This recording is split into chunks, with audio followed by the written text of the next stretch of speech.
미국이 할인된 상호 관세 정책을 선언하자 세계는 순식간에 경랑에 휘말렸습니다. 트럼프 대통령은 직접 관세에 대한 각 나라의 관세 지표 지수를 표로 만들어 설명하였는데요. 이로 인해 수십 년간 묵인되던 무역 질서가 뒤흔들렸고 각국의 이해관계가 충돌하는 가운데 미국에서 열린 긴급 통상회의실 안팎에서 고성과 항해, 각 나라의 공식 성명이 이어졌습니다. 중국은 분노했고 일본은 억울해했으며 유럽은 경계했습니다.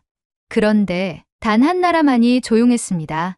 한국. 도대체 왜 한국은 아무 말도 없이 침묵을 유지하고 있었을까요? 여러분의 좋아요 버튼으로 비디오를 재생하겠습니다. 바로 지금 오늘의 사연 시작하겠습니다. 저는 에블린 코네일 박사입니다. 미국 워싱턴 DC에서 경제정책 자문위원으로 활동하며 백악관 무역정책실 소속으로 주요 국제경제회의에 참석하는 일을 맡고 있습니다. 제 업무는 숫자와 데이터, 그리고 국가 간 이익의 조율이라는 이름 아래 끊임없이 이어지는 정치적 언어들 속에서 객관이라는 외투를 두른 입장을 설계하는 것입니다. 하지만 바로 어제 그 외투가 제 가슴을 너무도 갑갑하게 조여왔던 날이었습니다. 그날은 미국 트럼프 대통령이 할인된 상호관세 정책을 발표한 다음 날이었습니다. 전 세계가 혼란에 빠졌고 우리는 곧장 긴급 통상회의를 소집했습니다. 회의 장소는 워싱턴 중심가에 위치한 국제정책연구소 8층 메인 회의실.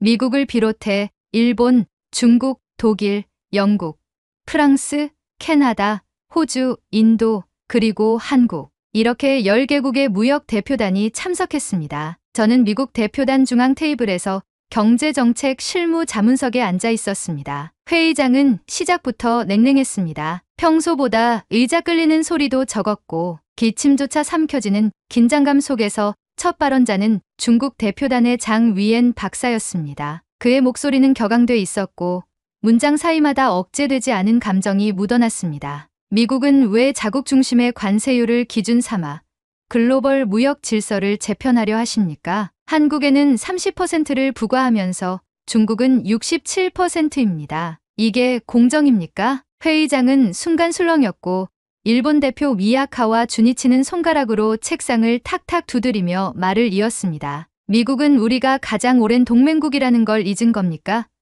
자동차 단일 품목 하나로 24%라뇨? 한국은 거의 비호 수준입니다. 대체 그 기준은 무엇입니까? 다른 대표들 역시 미간을 좁히거나 옆 사람과 귓속말을 주고받기 시작했습니다. 그 안에서 저는 유독 눈을 떼지 못한 한 인물이 있었습니다. 바로 한국 대표였습니다. 이름은 김현성. 몇 해 전 아펙 회의에서 몇 마디 나눈 적 있는 조용하고 차분한 인상의 인물입니다. 김현성 대표는 단 한마디도 하지 않았습니다. 회의 내내 그는 고개를 숙인 채 메모만을 반복했습니다. 입술은 굳게 다물어져 있었고 펜을 쥔 손가락에는 약간의 힘이 들어가 있었습니다. 한두 번쯤은 눈을 마주치려 고개를 들까 싶었지만 그는 철저히 침묵을 택했습니다. 그 침묵은 무기력도 무관심도 아니었습니다. 어쩌면 누적된 억울함을 외교적 신중함이라는 이름 아래 간신히 가둬두고 있는 인내의 형태였다고 해야 할까요? 그 억제된 감정은 붉어진 귀끝과 자주 깜빡이는 눈꺼풀에서 고스란히 느껴졌습니다. 그리고 그 순간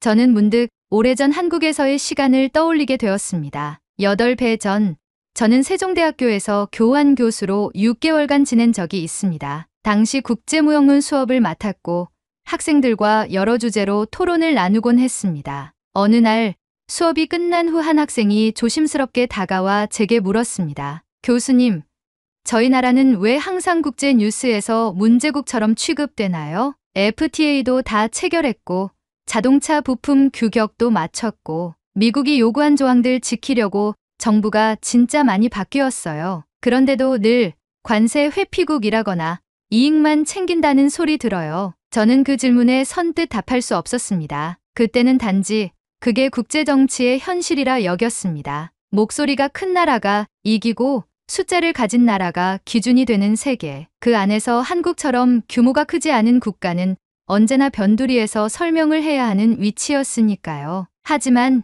그날 회의장에서 조용히 메모만 하던 김현성 대표의 모습과 그 오래전 학생의 질문이 겹쳐지며 제 가슴속 어딘가가 갑자기 무겁게 내려앉았습니다. 혹시 우리가 너무 쉽게 단정하고 있던 건 아닐까? 그들이 한 말이 아니라 하지 않은 말들 속에 더 많은 진실이 있었던 건 아닐까? 회의는 형식적인 정리로 마무리됐고 대표들은 저마다 명함을 교환하거나 짧은 악수를 나누며 자리를 떴습니다. 저는 자문위원 신분이었기에 끝까지 남아야 했고 돌아오는 차 안에서 아무 말도 하지 못한 채 창밖만 바라보았습니다. 그 시작이 그날의 침묵이 저에게 남긴 첫 번째 파장이었습니다. 회의가 끝난 후 호텔로 돌아왔을 때 저는 평소보다 훨씬 더 조용한 밤을 맞이했습니다. 방 안에 들어서자마자 넥타이를 풀었고 재킷은 소파에 던졌습니다. 샤워도 미루고 그냥 침대에 누웠습니다. 머릿속에 회의 장면이 계속 떠올랐습니다. 정확히는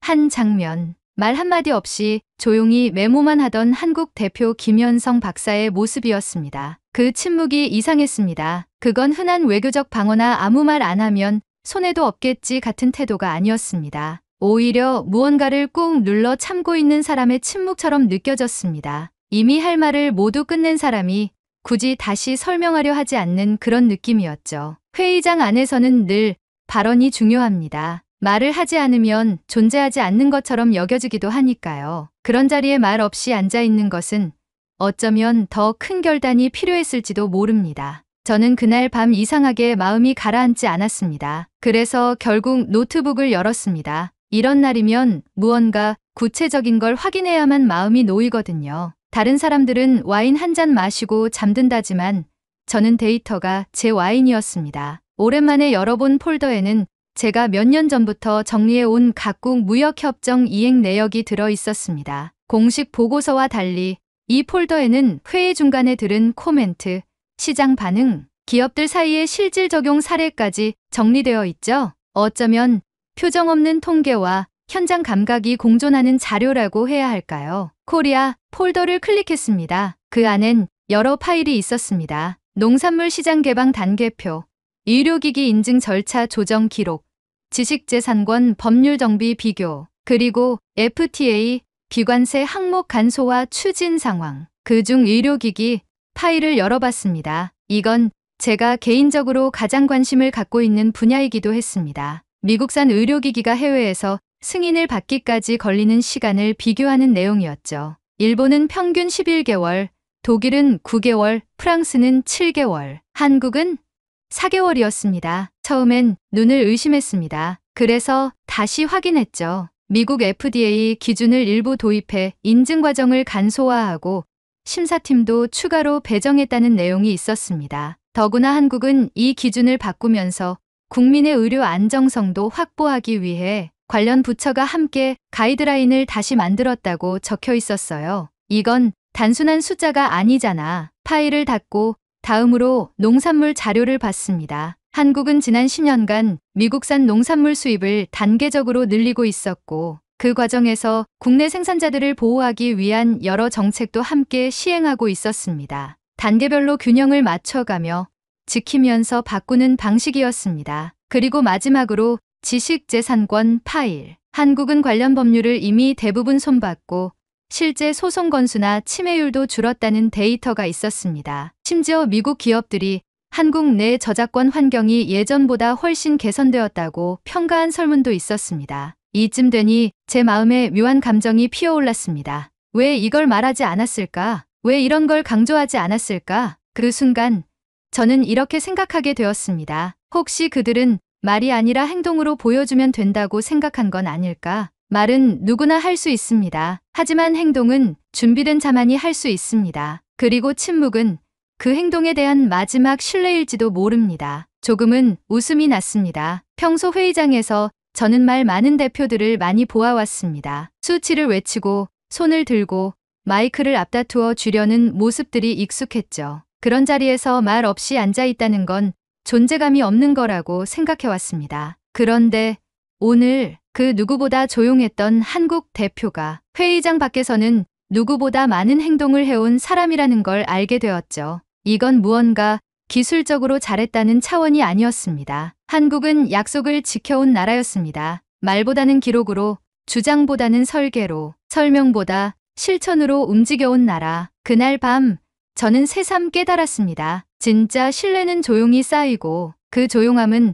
언젠가 반드시 누군가의 마음에 닿는다는 것을요. 그리고 저는 조용히 생각했습니다. 이 침묵을 대신해 말할 사람 한 명쯤은 있어야 하지 않을까? 그게 나라도 괜찮지 않을까 싶었습니다. 이튿날 아침 회의장으로 향하는 차량 안은 침묵으로 가득했습니다. 창밖은 평소와 다름없는 워싱턴의 거리였지만 제 안은 전날과 전혀 달랐습니다. 밤새 고민한 결과 저는 결심했습니다. 이번만큼은 내가 말하겠다. 그런데 막상 회의장 앞에 도착하니 다시 마음이 흔들리기 시작했습니다. 이런 말이 도움이 될까?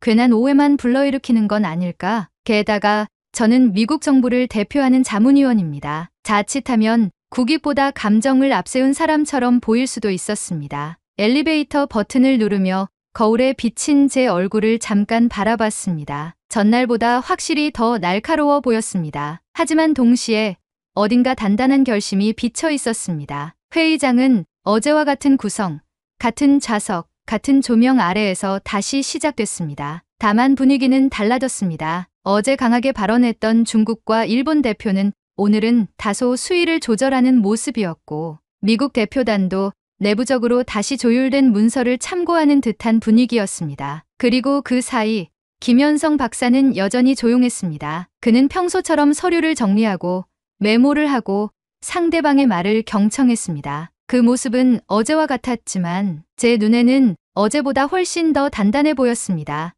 회의가 본격적으로 진행되기 시작했고 의장국 대표가 오늘 의제에 대한 자유 발언 시간을 열었습니다. 그 순간 저는 조용히 손을 들었습니다. 이례적인 행동이었습니다. 제가 자문위원 자격으로 공식 발언에 나서는 일은 거의 없었기 때문입니다. 몇몇 사람이 고개를 돌렸고 대표단의 시선이 저를 향했습니다. 긴장이 온몸으로 퍼졌지만 목소리는 생각보다 차분하게 나왔습니다. 에블린 코네일입니다. 저는 오늘 어제 회의에서 언급되지 않았던 한 국가에 대해 말씀드리고자 합니다. 한국입니다. 회의장은 정적에 가까운 조용함으로 가라앉았습니다. 저는 말을 이었습니다. 어제 이 자리에서 여러 나라가 관세 문제에 대해 목소리를 높였습니다. 그 과정에서 한국이 상대적으로 우대받고 있다는 지적이 있었죠. 하지만 저는 단지 관세율만을 비교하는 방식이 때때로 진실을 왜곡할 수 있다고 생각합니다. 몇몇 사람들이 눈을 가늘게 떴고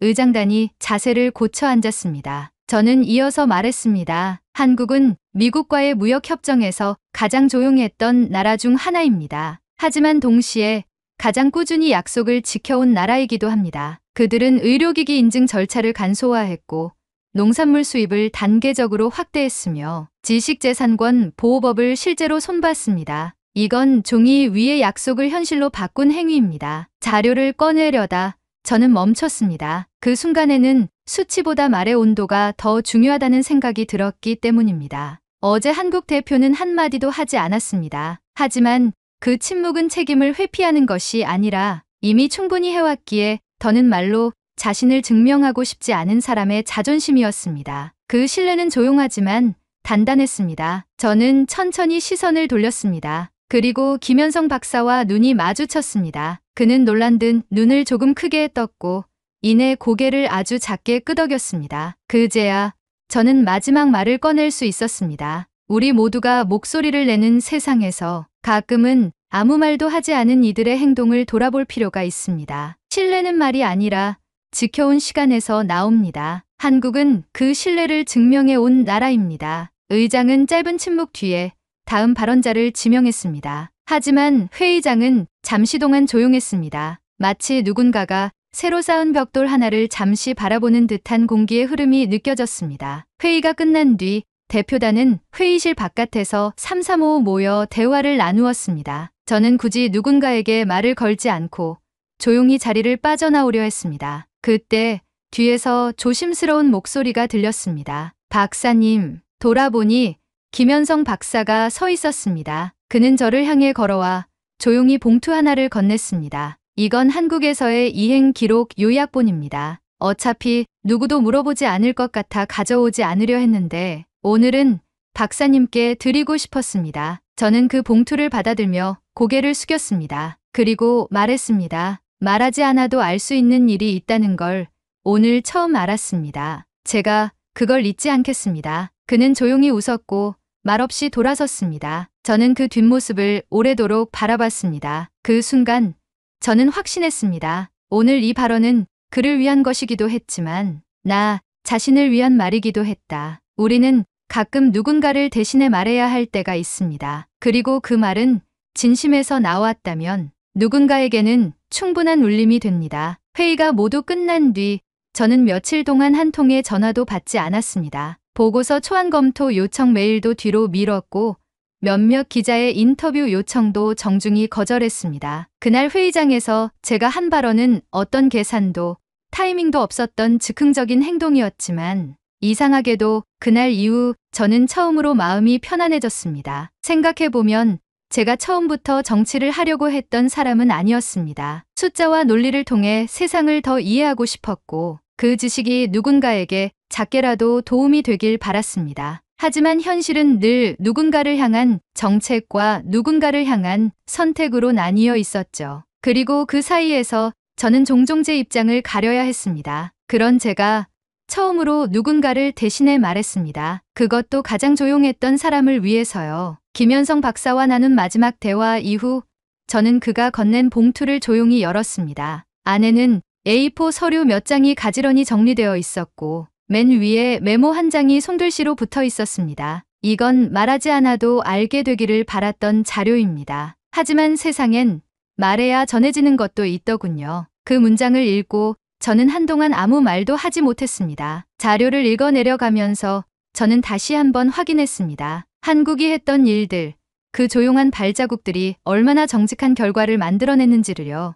며칠 뒤 미국 무역대표부는 공식 보고서를 발표했습니다. 전 세계적으로 뜨거운 관심을 받았던 할인된 상호 관세 정책의 최종 조정안이었죠. 그 문서의 한 페이지, 작은 표 아래 대한민국 코리아 전략적 개방 파트너국이라는 문장이 적혀 있었습니다. 이 말은 곧 한국이 이번 정책의 관세 인상 대상에서 제외할 여지가 있다는 뜻이었습니다. 간단한 문장 하나였지만 그 속에 담긴 의미는 결코 작지 않았습니다. 관세를 낮췄기 때문이 아니라 신뢰를 높였기 때문이라는 묵직한 평가가 공식 문서에 담긴 것이니까요. 그 문서가 발표되던 날 저는 일부러 언론 발표장을 가지 않았습니다. 대신 제가 좋아하는 조용한 카페의 구석 자리에 앉아 그 소식을 전하는 실시간 뉴스를 조용히 지켜봤습니다. 헤드라인에는 이렇게 적혀 있었습니다. 미국, 한국을 전략적 신뢰국으로 지정. 이례적 제외 대상 이유는 지켜온 약속. 한 경제학자의 발언이 바꾼 회의장 분위기. 마지막 문장을 읽은 순간 저는 피식 웃었습니다. 그 한 경제학자가 저라는 건 알겠지만 정작 저는 아무것도 바꾸지 않았다고 생각했거든요.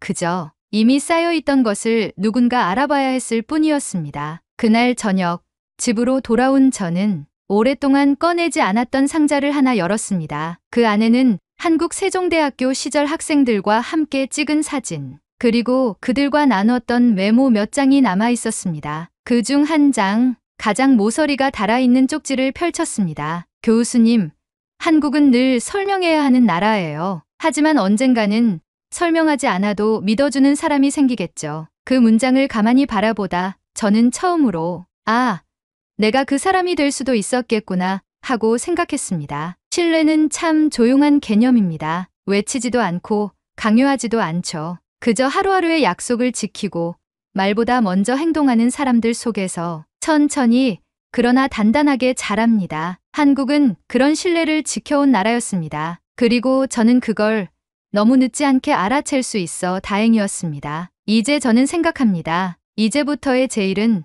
더 많은 사람들이 그런 신뢰를 알아볼 수 있도록 데이터 뒤에 있는 사람의 마음까지 전하는 일이라고요. 회의장은 끝났지만 이제 진짜 외교는 시작입니다. 말보다 정직하게, 침묵보다 강하게 한국이라는 나라가 만들어온 믿음을 따라가는 여정. 그 여정에 저도 함께하고 싶습니다. 오늘의 사연은 여기까지입니다. 오늘 사연에 대한 여러분의 생각을 댓글로 남겨 감동 비디오의 마지막을 장식해주세요. 그리고 오늘의 비디오가 공감이 되신다면 구독, 좋아요 한 번씩 부탁드리겠습니다. 여러분의 댓글 하나하나가 영상을 제작하는데 큰 힘이 됩니다. 다음엔 더 흥미로운 사연으로 여러분을 찾아뵙겠습니다. 시청해주셔서 감사합니다. 영국의 거리 곳곳, 특히 런던 중심가 소호에서는 요즘 분식이라는 간판 아래 줄을 서는 사람들이 심상치 않게 늘고 있습니다. 김밥, 떡볶이, 튀김, 순대, 낯선 단어임에도 영국인들의 입에서 자연스럽게 오르내리는 음식들. 그런데 이 한국 분식 열풍의 중심에 의외의 인물이 있었다는 사실 알고 계셨나요? 현지 학생도 한국 셰프도 아닌 한중년의 영국 엄마의 사연이 이 열풍을 일으킨 계기가 되었다고 합니다. 대체 무슨 사연이 있었기에 한 엄마의 이야기가 영국 전역을 한국 분식으로 물들일 만큼 큰 울림이 되었을까요? 여러분의 좋아요 버튼으로 비디오를 재생하겠습니다. 바로 지금 오늘의 사연 시작하겠습니다. 안녕하세요. 저는 런던 해머스미스 인근에 살고 있는 엘리자베스 윈터스입니다. 출판 번역 일을 하며 중학교 2학년 딸 메이플과 단둘이 살아가고 있습니다. 이 글을 쓰는 지금은 꽤 잔잔한 하루를 보내고 있지만 불과 몇 달 전만 해도 저희 모녀 관계는 잔잔하다는 말과는 거리가 멀었습니다. 아이를 키우며 한 번쯤은 우리가 이렇게 멀어졌구나 싶은 순간을 마주하게 된다고들 하죠. 저도 그 시기를 겪고 있었던 것 같습니다. 메이플은 예전처럼 학교 얘기를 잘 꺼내지 않았고 제가 말을 걸면 그저 고개를 끄덕이거나 단답으로 넘기곤 했습니다. 학교 어땠어? 좋았어요. 점심은 뭐 먹었어? 기억 안 나요. 내일은 뭐 입고 갈 거야? 아직 안 정했어요. 늘 이런 식이었습니다. 그 대답 하나하나가 꼭 저는 묻지 마세요라는 느낌처럼 느껴졌죠. 처음엔 그냥 사춘기니까 그러려니 했습니다. 하지만 이상하게 마음 한구석이 허전했습니다. 얘 마음속에 나는 점점 사라지고 있는 건 아닐까 하는 불안함이 자꾸 고개를 들었죠. 그런데 어느 날 정말 우연히 딸아이가 쓰는 선불카드 명세서를 보게 됐습니다. 원래 매달 일정 금액을 넣어주고 그 이상은 본인이 아껴 쓰는 방식이었어요. 그런데 이번 달은 충전한 지 보름도 안 됐는데 잔액이 거의 없는 겁니다.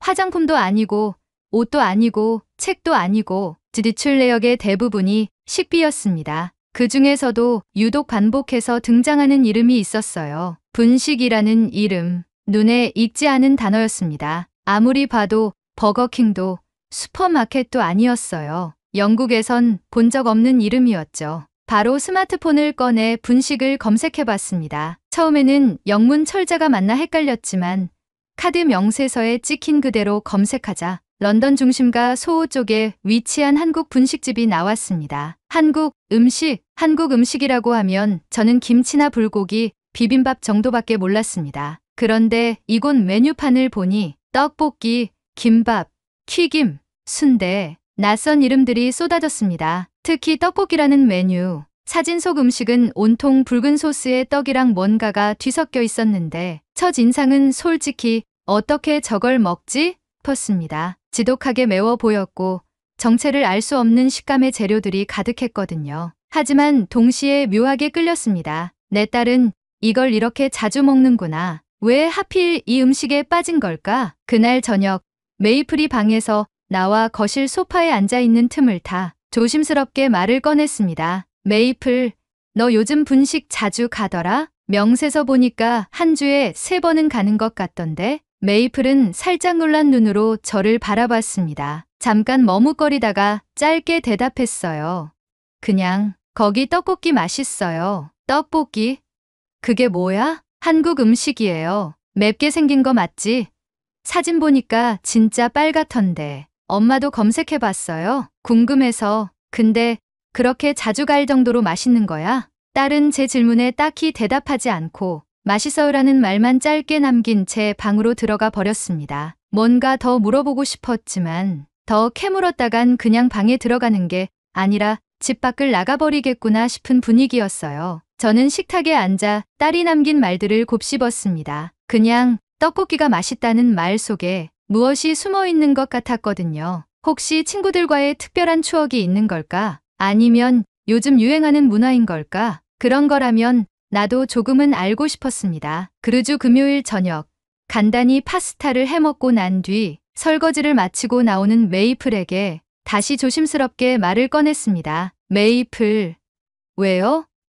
그 분식 말인데 혹시 엄마랑 같이 한번 가줄래? 메이플은 갑자기 들은 질문에 당황한 표정을 지었습니다. 입을 꾹 다물고 저를 잠깐 쳐다보다가 숨을 한번 내쉬고는 팔짱을 낀 채 말했습니다. 거기 진짜 매워요. 그리고 완전 학생들만 가는 곳이라 엄마가 가면 되게 어색할 수도 있어요. 그래도 궁금하잖아. 너랑 내 친구들이 그렇게 자주 가는 데라니까. 나도 어떤 데인지 알고 싶어. 메이플은 잠깐 망설이더니 어깨를 으쓱하며 말했습니다. 뭐, 가도 돼요. 근데 엄마가 매운 거 못 먹는다고 투덜거리면 난 모르는 척 할 거예요. 그 말에 저도 웃음이 나왔습니다. 그래, 알겠어. 매운 거 먹는 훈련하고 갈게. 작지만 중요한 약속이 생긴 순간이었습니다. 그날 밤 저는 혼자 앉아 다시 분식 홈페이지를 열어봤습니다. 그리고 다짐했습니다. 이번엔 그냥 구경만 하는 게 아니라 딸과 함께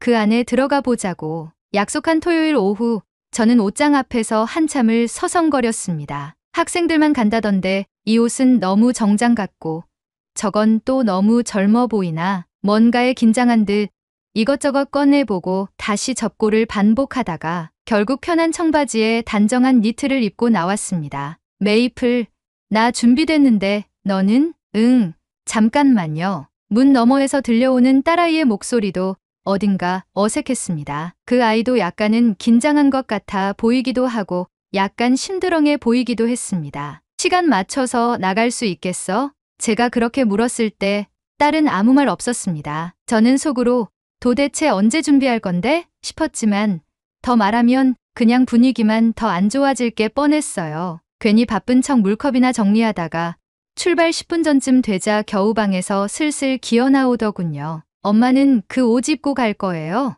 왜?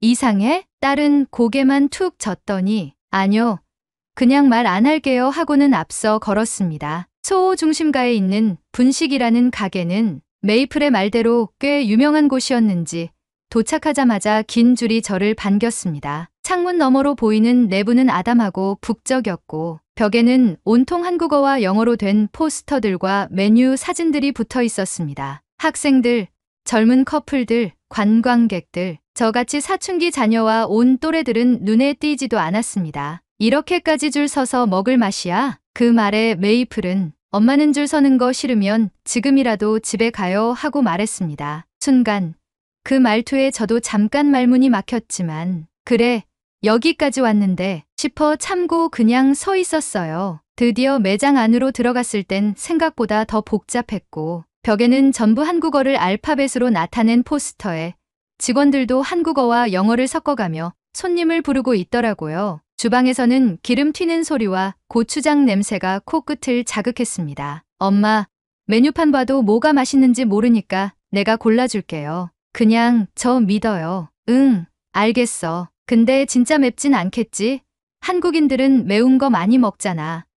좀 매울 수도 있긴 해요. 딸아이는 그렇게 말하며 살짝 웃었습니다. 오랜만에 보는 미소였습니다. 순간 저는 그 웃음을 더 보고 싶다는 생각이 들었습니다. 메이플은 망설임 없이 떡볶이 2인분, 김말이 튀김 4개, 그리고 치즈김밥이랑 감자 핫도그요라고 주문했고 그 말투와 손짓이 마치 단골처럼 익숙했습니다. 음식을 받아 테이블에 앉았을 때 저는 뭔가 이상한 기분이 들었습니다. 이 낯선 공간에서 낯선 음식을 앞에 두고 제 딸아이는 너무나 자연스럽게 그 안에 있었습니다. 저는 어딘가 이질적인 존재처럼 느껴졌습니다. 엄마, 이건 떡볶이. 엄청 맵진 않은데 맵게 느껴질 수 있어요. 그리고 이건 치즈김밥, 요건 감자 핫도그. 딸은 그 말만 하고 휴대폰을 꺼내 뭔가를 보더군요. 전속력으로 설명하고는 바로 침묵. 딱 사춘기 스타일이었죠. 이건 뭐부터 먹어야 돼? 아무거나요. 딱 그 말 한마디. 저는 검색했을 때 사진에서 본 떡볶이에 눈이 갔습니다. 떡볶이를 포크로 찍어 냄새를 맡아보니 특유의 매운 향이 코끝을 찔렀습니다. 망설이는 저를 보고 메이플은 말했어요. 먹어봐요, 엄마. 그냥 한번 먹어보면 알아요. 딸의 말에 떡볶이 떡 하나를 조심스레 집어 입에 넣었습니다. 첫 맛은 달콤했고 두 번째는 매웠습니다. 그리고 세 번째, 어릴 적 엄마가 겨울 저녁에 해줬던 토마토 수프가 떠올랐습니다. 뜨겁고 진하고 입안에서 맴도는 온도. 처음엔 이걸 왜 좋아하지? 싶다가도 한두 개 더 먹다 보니 자꾸 손이 가더라고요. 이거 은근히 중독성 있네. 말을 꺼냈지만 메이플은 고개도 들지 않고 그래요 하고만 대답했죠. 김밥 한 조각을 집어 입에 넣는 순간 고소한 참기름 냄새와 달짝지근한 단무지가 어우러졌습니다. 솔직히 놀랐습니다. 이 작은 말랑한 음식 조각 하나가 이토록 풍성한 감정을 불러일으킬 줄은 몰랐습니다. 그리고 감자 핫도그는 세상에서 제일 맛있는 음식을 먹는 느낌이었습니다. 특유의 감칠맛과 속에서 늘어나는 치즈는 영국인이 제 입맛에 너무 맞아떨어졌습니다. 저도 모르게 감탄사를 연발하며 음식을 와구와구 먹자 메이플은 제 모습을 보더니 피식하고 입꼬리를 올렸습니다. 저는 순간 제 옆에서 미소를 지으며 같이 음식을 먹고 있는 사춘기 딸의 모습을 보고 이상하게도 가슴 한쪽이 따뜻해졌습니다. 그러다 옆자리에서 메이플의 친구 2명이 들어왔어요. 딸도 그제야 고개를 들더군요.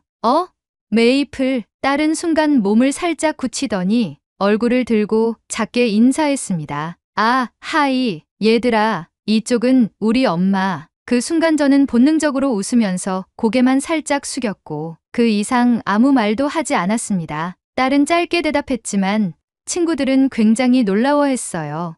대박, 우리 엄마는 이런데 절대 안 오는데 완전 부럽다. 그때 메이플의 표정이 살짝 바뀌는 걸 느꼈어요. 귀끝이 빨개졌다고 해야 할까요? 그 모습이 어찌나 귀엽고 사랑스럽던지 저도 모르게 웃음이 나왔습니다. 우리도 다음에 엄마 데리고 와볼까? 하는 친구의 말에 메이플은 괜히 물을 한 모금 마시며 시선을 피했어요. 그 모습이 꽤 귀엽더라고요. 계산을 마치고 가게 밖으로 걸어 나가는데 메이플이 작게 말했어요.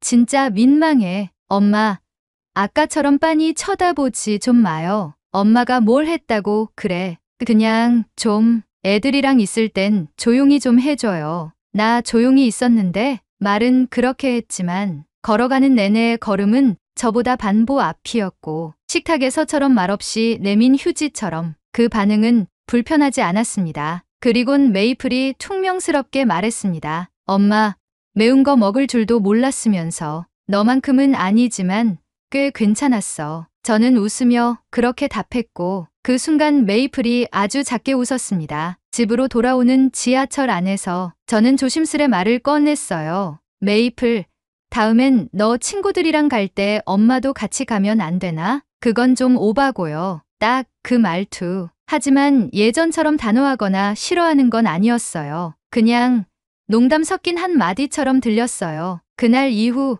저는 딸이 왜 매주 이곳을 찾았는지 조금은 알 것 같았습니다. 뜨겁고 자극적이면서도 이상하게도 마음이 편해지는 그 음식처럼 그 공간은 메이플에게 자기만의 숨통이었겠지요. 그리고 저는 그날 처음으로 그 숨통의 끄트머리에 앉아 이 아이와 같은 공기를 마셨습니다. 그 이후로 메이플과 저는 가끔씩 분식집을 찾았습니다. 매주 가자고 하면 눈치 보며 또요?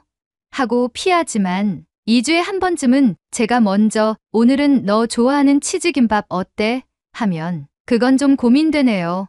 하다가도 슬쩍 나갈 준비를 시작하곤 했습니다. 먹는 자리에서는 여전히 말이 많진 않았어요. 하지만 전처럼 냉랭하진 않았고 제가 뭐 하나 물어보면 짧게라도 대답은 해줬죠. 그러던 어느 날 같이 식사하던 중에 제가 실수로 떡볶이 소스를 셔츠에 튀겼어요. 그걸 본 메이플이 작게 웃더니 이렇게 말하더군요. 엄마, 그렇게 막 집으니까 튀기죠. 젓가락 좀 제대로 들어요. 그 말투는 여전히 사춘기스러웠지만 그 안에 담긴 미묘한 정이 느껴졌어요. 예전이라면 그냥 본 척도 안 했을 아이였거든요. 그날 이후 저는 은근슬쩍 이 시간을 더 자주 가지려고 했습니다. 같이 가게에 앉아 있으면 아이가 말은 없어도 무심하게 제 컵에 물을 따라준다든가 김밥에서 오이 부분은 저쪽으로 밀어준다든가 그런 티 안 나는 배려들이 보이기 시작했거든요. 그러면서도 말로는 여전히 퉁명스럽죠. 왜 그렇게 자꾸 쳐다봐요? 아니, 그냥 내가 어릴 때 생각났어. 어느 날은 메이플이 다녀온 친구 생일 파티에서 친구 엄마가 직접 음식을 차려줬다는 얘기를 하더라고요. 애들 다 엄청 좋아했어요. 애슐리 엄마가 떡볶이 만들어줬거든요. 그래? 너도 좋아했겠네. 맛은 있었는데 우리 가서 먹는 데보단 좀 달았어요. 그 말에 저는 피식 웃고 말았습니다. 딸아이가 우리 가서 먹는 데라고 말했어요. 그 말투 속에 이미 일상이 되어버린 우리가 있었죠. 하지만 그렇게 천천히 가까워지던 중 작은 사건 하나가 발생해버렸습니다. 메이플이 한국 음식을 좋아하는 것 같아 관련된 음식을 휴대폰으로 찾아보고 메이플의 방으로 들어가 휴대폰을 내밀며 말을 걸었어요. 메이플, 이거 한국 음식이래. 우리가 먹는 음식과 다른 음식인데 이것도 먹어볼까? 그러자 공부를 하던 딸은 한숨을 쉬며 손에 쥔 펜을 책상에 툭 내려놓았습니다. 엄마, 요즘 너무 관심 갖는 척해요. 전에 안 그러더니 갑자기 왜 그래요? 너무 과한 거 아니에요? 귀찮아요, 진짜. 나가주세요. 그 말은 비수가 되어 꽂혔습니다. 단순히 말의 한 단어 한 단어보다 그 안에 담긴 감정들이 그동안 제가 애써 쌓아온 감정들을 무너뜨리는 것 같았어요. 딸은 금세 헤드폰을 끼고 펜을 다시 잡으며 저와 대화를 차단했습니다. 저는 딸의 방에서 나와 식탁 한 구석에 앉아 멍하니 있었습니다. 방금 그 말이 정말 이 아이의 마음이었을까? 아니면 사춘기의 감정이 내지른 말이었을까? 하지만 어찌됐든 상처는 현실이었습니다. 그 주말 저는 아무 말도 꺼내지 않았습니다. 오히려 제가 먼저 거리를 두기로 했습니다. 아이에게 관심을 주는 게 방해가 될 수 있다면 차라리 물러서는 게 낫다고 생각했어요. 메이플도 별다른 이야기를 하지 않았습니다. 집안은 조용했고 우리는 서로 필요한 말 외엔 딱히 대화를 하지 않았습니다. 하지만 이상한 일이 벌어졌습니다. 일요일 오후 제가 빨래를 개고 있을 때 거실 탁자 위에 누가 두고 간 쇼핑백이 하나 있었습니다. 그 안에는 냉장 포장된 떡볶이 세트와 작은 김말이 튀김팩이 들어있었죠. 이거 뭐지? 하고 중얼거리자 방에서 메이플의 목소리가 들렸습니다. 할인하길래 샀어요. 엄마 혹시 또 먹고 싶을까 봐요. 그 말에 저는 아무 말도 할 수 없었습니다. 감정이 복잡했습니다. 며칠 전엔 그만 좀 관심 가져달라고 하더니 이젠 혹시 엄마가 먹고 싶을까 봐 사왔다고요? 메이플은 조용히 부엌에 들어와 그 떡볶이 팩을 꺼내며 말했습니다. 이거 전자레인지에 돌려도 되긴 해요. 근데 그냥 끓이면 더 맛있어요. 엄마가 끓일래요? 저는 조용히 고개를 끄덕이며 냄비를 꺼냈습니다. 물 넣고 소스 풀고 떡 넣고 끓이면서 자꾸 눈물이 날 것 같은 기분이 들었어요. 그 아이는 말로는 쏘아붙이면서도 행동으로는 관계를 끊지 않고 있었어요. 같이 떡볶이를 먹고 난 후 저는 거실에 앉아 TV를 보려고 했어요. 그러자 메이플은 제 옆으로 쓱 오더니 아무 말 없이 리모컨을 가져가며 말했어요. 그거 엄마 좋아하는 드라마 3화까지 나왔어요. 같이 볼래요? 응. 그럼 그럴까? 그렇게 어색한 기류가 흐르는 거실에서 우리는 조용히 드라마를 시청하기 시작했습니다. 그러다 메이플이 조용히 제게 물었습니다. 왜 요즘엔 말 안 걸어요? 내가 과하다고 해서 그건 그때 얘기고요. 그 말이 끝이었습니다. 하지만 그 한마디 안에 며칠간의 마음 고생을 모두 씻어내는 힘이 있었어요. 이 아이는 아직 나와 연결돼 있구나. 단지 표현 방법이 다를 뿐이구나. 사춘기의 메이플은 늘 퉁명스러운 말투였고 제가 뭘 물어보면 대답은 대부분 몰라요. 아니에요. 그런 시기였지만 그 속에서 저는 조용히 마음을 읽을 수 있게 되었습니다. 저는 그제서야 메이플의 마음을 알 것 같았습니다. 우리 아이는 관계를 단절하려는 게 아니라 어떻게 유지할지를 아직 잘 모르는 것뿐이란 걸요. 그리고 며칠 후 학교에서 전화 한 통을 받았습니다. 메이플 담임 선생님인 메리 크로포드 선생님이셨죠. 통화 시작부터 뭔가 무거운 일이 벌어진 줄 알고 순간 가슴이 철렁했는데 그분의 목소리는 생각보다 밝았습니다. 엘리자베스 씨, 오늘 잠깐 시간 괜찮으세요? 네. 무슨 일이죠? 좋은 얘기예요. 메이플이 요즘 수업 시간에 글쓰기 과제를 정말 성실히 하고 있어요. 특히 이번 에세이 과제에서요. 그 말에 저는 얼떨결에 그 아이가요? 메이플이요? 라고 되물었습니다. 네, 주제가 내가 존경하는 사람이었거든요. 메이플은 나의 엄마에 대해 썼어요. 그 글 안에 나오는 표현들이 참 인상 깊었어요. 전화기를 든 손이 천천히 떨리기 시작했습니다. 혹시 내용 조금 들려주실 수 있을까요? 제가 조심스레 묻자 선생님은 웃으며 짧게 읽어주셨어요. 내 엄마는 조용히 내 뒤를 따라오지만 절대 날 놓치지 않는다. 그게 엄마다. 그리고 난 그걸 알면서도 모르는 척한다. 말을 잇지 못했습니다. 침대 끝에 앉아 있던 저는 전화기를 내려놓고 잠시 아무 말도 할 수 없었어요. 엘리자베스 씨, 메이플이 요즘 수업 시간이나 친구들과의 대화에서 어머니 이야기를 참 자주 해요. 특히 최근에 한국 음식점 자주 가신다면서요? 그 얘기를 듣는 순간 뭔가 말문이 턱 막혔습니다. 아이에게 무슨 말을 강요한 적도 없고 우리 사이가 달달하다는 느낌을 받은 적도 없었거든요. 하지만 선생님 말씀으론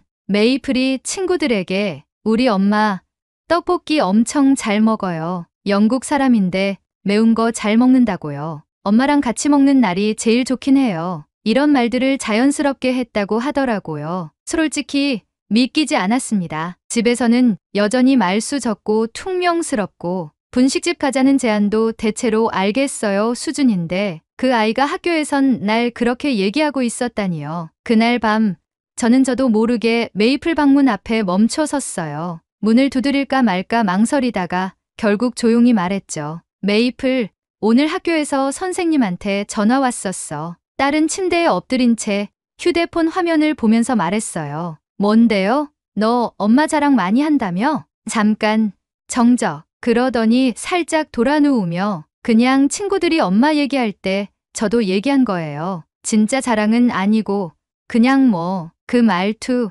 아시죠? 진짜는 아닌데라고 하면서 사실은 진짜인. 입꼬리가 막 올라가려는 걸 애써 눌러 담는 그 표정이 보였어요. 그날 이후 저는 뭘 더 묻지 않기로 했습니다. 이 아이가 나를 어떻게 생각하는지를 굳이 말로 확인받지 않아도 알 것 같았거든요. 그리고 그 주말 메이플은 아무런 예고도 없이 제게 말했습니다. 엄마, 이번엔 저랑 가는 거 말고 엄마 혼자 먼저 가봐요. 어디를? 그 분식이요. 엄마 혼자서 떡볶이 시켜 먹어봐요. 혼자서도 맛있게 먹을 수 있으면 진짜 좋아하는 거 맞는 거래요. 갑자기 왜 그런 얘기를 하나 싶었지만 저는 그 말을 곱씹었습니다. 엄마도 이제 내 세계에 익숙해지길 바란다. 그 아이의 방식으로 건네는 신호처럼 느껴졌습니다. 그 후 저는 정말 혼자 분식에 갔습니다. 테이블에 앉아 음식을 시켰고 딸과 갔던 날을 떠올리며 조용히 한 입씩 먹었습니다. 그리고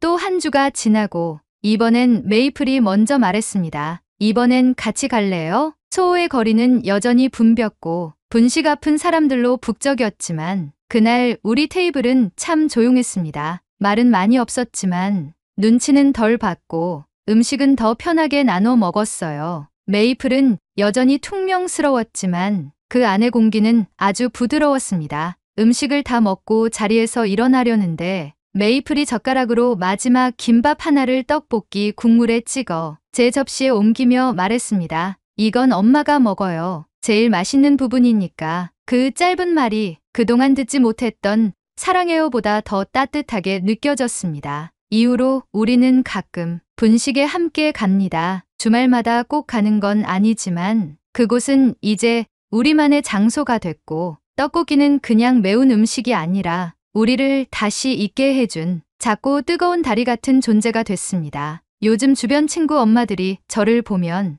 은근히 부러워하는 눈빛을 보냅니다. 어떻게 딸이랑 그렇게 자주 시간을 보내요? 애가 엄마랑 나가주는 것만 해도 기적이네. 그럴 때마다 저는 딸과 함께하는 하루가 기쁘다는 생각이 들었습니다. 사춘기, 독립심, 거리감, 그 모든 단어들 너머에 아이들이 정말 원하는 건 기다려주는 사람이라는 걸 이제야 조금 알 것 같아요. 그 낯설음을 따라가다 보니 딸과 웃는 시간이 생기고 딸의 표정에서 제가 모르는 감정을 발견하게 됐고 어느새 저는 그 아이의 세계에 초대받은 손님이 되었던 겁니다. 너무 극적인 변화도 없고 영화처럼 감정 폭발도 없었지만 저는 매주 토요일 분식집 창가에 나란히 앉아 떡볶이 하나를 앞에 두고 딸과 눈 마주치며 웃을 수 있다는 사실에 매번 뭉클합니다. 그리고 저는 오늘도 생각합니다. 그날 우연히 카드 명세서를 보지 않았다면 이 아이와 다시 이렇게 가까워질 수 있었을까요? 지금은 그저 그날